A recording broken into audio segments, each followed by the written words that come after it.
극단적으로 가성비를 추구하는 사람입니다. 비싼 제품을 사는 건 사치라고 생각하며 살아왔죠. 그래도 좋은 걸 쓸 때가 때때로 있긴 합니다. 업무 효율을 올리는 제품들 같은 거 말이죠. 어떤 분들은 저게 비싼 거냐? 하실 수도 있겠지만 저한테는 굉장히 비싼 겁니다. 보고 계신 이 컴퓨터는 제가 가지고 있는 것 중 좋은 것 중에 하나입니다. 본체만 100만 원이 훌쩍 넘으니까 말이에요. 그리고 마우스도 제가 좀 다양하게 써봤습니다. 제품당 거의 10만 원 가까운 수준이니 제 기준에서는 상당히 고가의 제품들이죠. 이처럼 가격이 어느 정도 올라가도 그에 비례해서 성능도 올라가는 제품을 저는 선호합니다. 마우스를 비싼 걸 썼던 이유는 일을 오래 하면서 손목이 너무 아팠기 때문입니다. 덕분인지 수년이 지난 지금은 많이 괜찮아진 상태죠. 그런데 언제부턴가 의자에서 오래 생활을 하다 보니 허리가 아파오기 시작했습니다. 아마도 사무실에서 오랜 시간 일을 하시는 분들이라면 많이들 공감하실 겁니다. 저도 처음엔 허리에 좋다는 의자들, 예를 들어 듀오백이나 시리즈부터 고급 브랜드에 있는 허먼 밀러까지 후기를 막 찾아보곤 했습니다. 척추 수술하는데 2천만 원 가까이 든다는데 200만 원짜리 의사가 대수겠냐? 싶다가도 의자 하나에 200을 태워? 다시 생각해봐도 제 기준에 너무 비싼 겁니다. 고급 의자를 쓴다고 안 아파질 거라는 보장도 없고 말이죠. 그래서 가성비를 따지는 평소에 저답게 조금 더 조사를 해봤습니다. 결론부터 말씀드리면 핵심은 올바른 자세를 잡도록 해주는 책상과 의자의 세팅에 있었습니다. 의자 자체의 잘못만은 아니라는 거죠. 물론 저도 비싼 의자가 좋다는 건 압니다. 저도 쓰고 싶으니까요. 그런데 예산이 적정 수준이라는 게 있지 않습니까? 오늘 영상을 끝까지 보시면 금액별로 허리 건강을 챙길 수 있는 세팅에 대해서 알 수 있을 겁니다. 그 전에 구독과 좋아요 잊지 마시고요. 결론부터 빠르게 말씀드립니다. 허리 통증 개선을 위한 자세 교정, 모니터 받침, 발 받침만으로도 가격 대비 큰 효과를 보실 수 있습니다. 모니터 받침대와 발 받침대만으로도 평소 구부정한 자세를 가장 저렴한 가격에 획기적으로 바꾸어 줄 수 있기 때문인데요. 이 두 가지 가격을 봤자 몇만 원대? 이것도 부담이라면 집에 굴러다니는 이런 책들이요. 이런 책들로 대체할 수도 있죠. 앉은 자세를 바르게 해라. 아주 귀가 따갑게 들으셨을 겁니다. 누가 모르냐 하실 수도 있고요. 이런 얘기를 들어봐야 의지로 안 되니까 좋은 의자 사서 해결하는 거 아니겠어? 라는 건데요. 반은 맞고 반은 틀리다고 할 수 있습니다. 좋은 의자를 쓰고 의자를 아무리 몸에 맞춘다 한들 원인을 모르면 결국 통증은 다시 찾아오는 경우가 수두룩하죠.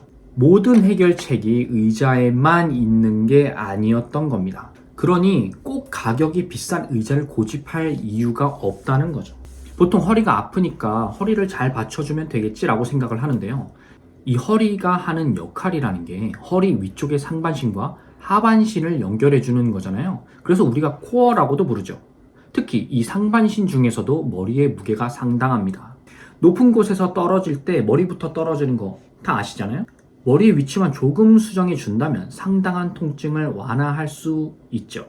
잘 아시다시피 목은 앞쪽으로 나와 있는 C자 커브를 그리고 있습니다. 우리가 늘상 사용하는 스마트폰이나 사무실 의자에서 모니터를 바라보게 되면 고개가 앞으로 쑥 빠지면서 거북목, 즉 일자목이 되는 겁니다. 이때 연약해 보이는 이 목 뒤쪽 근육들이 머리의 무게를 지탱하기 위해 과도하게 힘을 쓰게 됩니다. 이로 인해 뒷목이 뻐근하고 통증이 나타날 수 있죠. 어깨 근육이 자주 결리고 뻐근해지는 것도 이런 이유에서입니다. 허리 통증에는 척추를 받쳐주는 기립이 무너지면서 척추 주변의 근육과 인대에 무리가 가고 결국 통증이 발생한다는 것이 일반적이긴 합니다. 그러니 허리를 곧게 펴고 등받이에 맞춰 앉고 등받이가 멀면 쿠션을 놓는 등의 조치를 취하라는 거겠죠. 물론 중간중간 일어나서 스트레칭을 해주어 허리 근육을 풀어주는 것도 좋은 해결책입니다. 실제로는 기립근뿐만 아니라 등에서 가장 큰 근육인 이 광배근에서 시작되는 경우도 많습니다. 광배근의 위치를 보시면 어깨의 견갑골부터 갈비뼈를 지나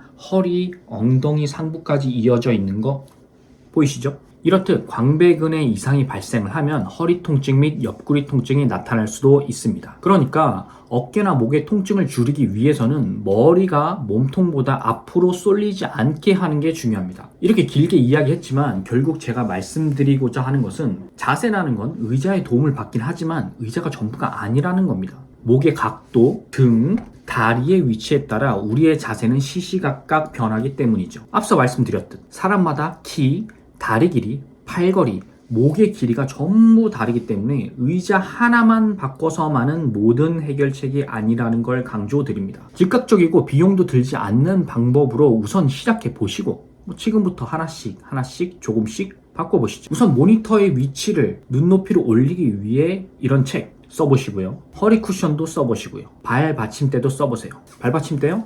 이런 책 있지 않습니까? 그리고 키보드, 마우스, 모니터의 위치도 조금씩 바꿔보세요. 저는 가성비를 좋아하는 사람이라고 말씀드렸는데요. 그럼에도 불구하고 비싼 의자 저도 사고 싶습니다. 의자 비쌀수록 좋다는 거 저도 충분히 알고 있다고 말씀드렸어요. 그런데 의자가 컴퓨터나 노트북처럼 가격 대비 성능이 정비례하는 제품은 아닙니다. 우리 모두에게는 예산이라는 큰 제약이 있습니다. 재무장관의 윤허가 필요한데 200만 원은커녕 20만 원도 좀 어렵거든요. 개인도 그렇지만 회사를 운영하는 사장님들도 마찬가지일 겁니다.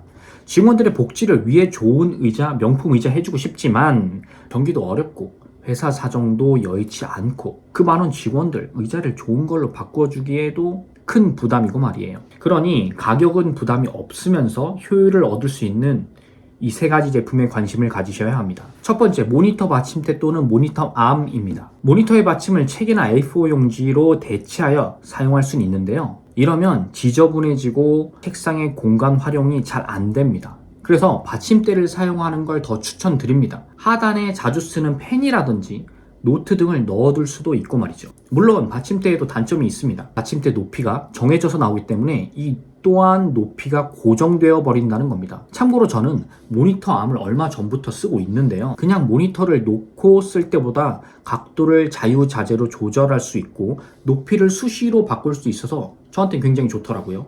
물론 단점은 모니터 암이 이 모니터 받침대보다 가격이 조금 더 비싸다는 겁니다. 두 번째, 쿠션과 발판입니다. 사람마다 다리 길이가 다르기 때문에 의자 뒷부분까지 허리를 바짝 넣을 경우 다리가 붕 떠버리게 되는 경우가 종종 발생하죠.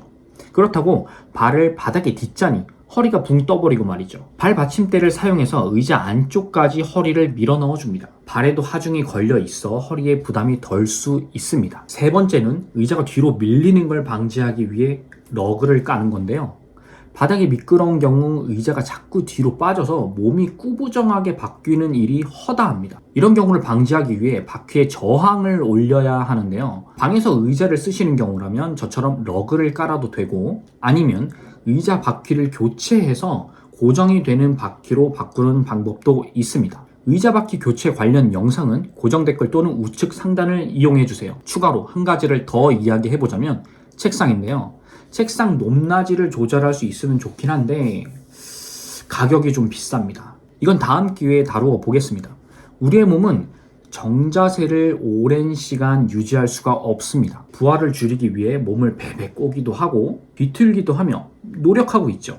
그러니 한 자세를 쭉 유지하면서 몸이 안 아프길 바랄 수는 없는 겁니다. 개인적으로는 비싼 의자가 우리 몸에 잘 맞고 좋은 의자다 라는 것은 참인 명제가 아닌 것 같습니다. 사람마다 몸의 사이즈가 저마다 다 다르기 때문이죠. 오늘 요약은 이렇습니다. 비싸게 새 의자를 구입하시기 전에 모니터 세팅, 허리 쿠션, 발 받침 등을 먼저 사용해 보시길 바랍니다. 그렇다면 가성비를 추구하는 사람답게 가격대별로 나누어서 세팅을 한번 해보겠습니다. 첫째, 무자본 세팅입니다. 모니터 받침 책으로 해결하시고요. 의자는 기존 의자에 쿠션을 사용하시고요. 발 받침대로도 책이나 이런 것들 사용해 보시고요. 둘째, 10만원 미만 세팅입니다. 모니터 받침대 2만원 미만대, 발 받침대 2만원 미만, 의자 6만원 미만입니다. 이미 의자를 갖고 계시거나 의자를 바꾸기 싫다 하시는 분들은 예산을 모니터 암을 사는데 써보시길 바랍니다. 셋째, 20만원 미만 세팅입니다. 모니터 암 3에서 10만원 정도 합니다. 듀얼 모니터를 써야 할 때는 모니터 암에 약 10만원 가까운 돈을 쓰셔야 합니다. 발받침대 2만원 미만, 의자 6만원 미만입니다. 역시나 의자를 바꾸실 생각이 없으시다면 모니터 암에 예산을 조금 더 투자해 보시죠. 넷째, 이럴 경우는 없으시겠지만 예산에서 너무나 자유롭다. 좋습니다. 모니터 암 좋은 거 쓰시고요. 개인적으로 의자는 30만원 이상의 제품을 쓰시길 추천드립니다. 30만원 미만 수준의 의자 품질은 뭐 10만원대나 10만원 미만이나 뭐 20만원이나 크게 차이가 없다고 봅니다. 그러니까 의자 30만원 이상, 뭐 200만원짜리 뭐 그런 거 마음대로 쓰세요. 발받침대도 좋은 거 쓰시고요. 여기서 추가로 모션 데스크를 쓰시길 바랍니다. 4가지 옵션에 대해서 말씀드렸습니다만 여기서 조합을 통해서 더 많은 선택지를 만들 수도 있습니다. 너무 많으면 오히려 헛갈리시니까 오늘은 딱 4가지만 말씀드려 보았습니다. 제품을 좀 더 보고 싶으시거나 선택지가 좀 더 있었으면 하시는 분들은 제가 몇 가지 제품 조합을 아래 링크에 고정해 둘 테니까요. 고정 댓글 한번 확인해 보시고요. 구매하는데 도움 받으시길 바랍니다. 의자를 이참에 고가 제품으로 바꾸는 것도 좋은 선택입니다. 다만 그 전에 자세를 조금 더 안정적으로 만들 수 있도록 책상 환경을 개선해 보시고 나서 의자를 바꾸셔도 나쁘지는 않겠죠. 모니터의 위치와 발의 위치를 바꾸는 게 뭐 그렇게 어려운 일은 아니니까요. 이외에도 좋은 꿀팁을 정성스럽게 만들어서 업로드 예정이니까요. 앞으로 만들어질 영상들 계속 지켜봐 주시기 바랍니다. 구독과 좋아요는 큰 힘이 됩니다. 좋은 하루 되세요.